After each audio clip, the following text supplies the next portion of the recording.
எல்லாரோட ஃபேவரட்னு பார்த்தீங்கன்னா உருளைக்கிழங்கு வறுவல் தான். ஆனால் உருளைக்கிழங்கோட டேஸ்டியான வறுவல்னு பார்த்தீங்கன்னா சேப்பங்கிழங்கு வறுவல் தான். அந்த சேப்பங்கிழங்கு வறுவலை டேஸ்டியாக கிறிஸ்பியாக எப்படி செய்கிறதுன்னு பார்க்கலாம் வாங்க. ஃபஸ்ட்டு 1/4 கிலோ சேப்பங்கிழங்கை நல்லா வாஷ் பண்ணிவிட்டு ப்ரெஷர் குக்கரில் ஆட் பண்ணிடுங்க.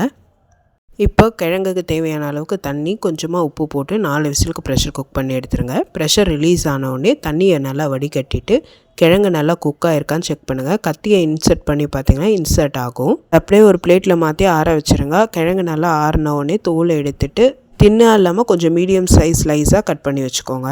இப்போ கிழங்குக்கு வேண்டிய மசாலாலாம் ஆட் பண்ணிடலாம். 1/4 டீஸ்பூன் மஞ்சள் பொடி, 3 டீஸ்பூன் சாம்பார் பொடி, 1/2 டீஸ்பூன் ஜீரகப்பொடி, 1/2 டீஸ்பூன் பெருஞ்சீரகப்பொடி, கொஞ்சமாக பெருங்காயப்பொடி, தேவையான அளவு உப்பு போட்டு நல்லா மிக்ஸ் பண்ணி காரம் உப்பு கரெக்டாக இருக்கான்னு செக் பண்ணிக்கோங்க. இப்போ ஒரு வானலில் 3 டேபிள் ஸ்பூன் கடலை எண்ணெய் காஞ்சோடனே நம்ம மிக்ஸ் பண்ணி வச்சுருக்க கிழங்கை போட்டு நல்லா சாட்டே பண்ணுங்கள்.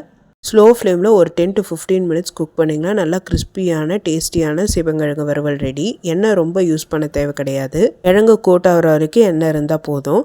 டேஸ்டியாக கிறிஸ்பியான சேப்பங்கிழங்கு அப்பயே நல்லா கிடைக்கும் நம்மளுக்கு. செஞ்சு பார்த்து எப்படி இருக்குன்னு சொல்லுங்கள். Happy cooking, healthy living. இந்த மாதிரி டேஸ்டி ரெசிபிக்கு சக்தி ரெசிபியை சப்ஸ்கிரைப் பண்ணிக்கோங்க.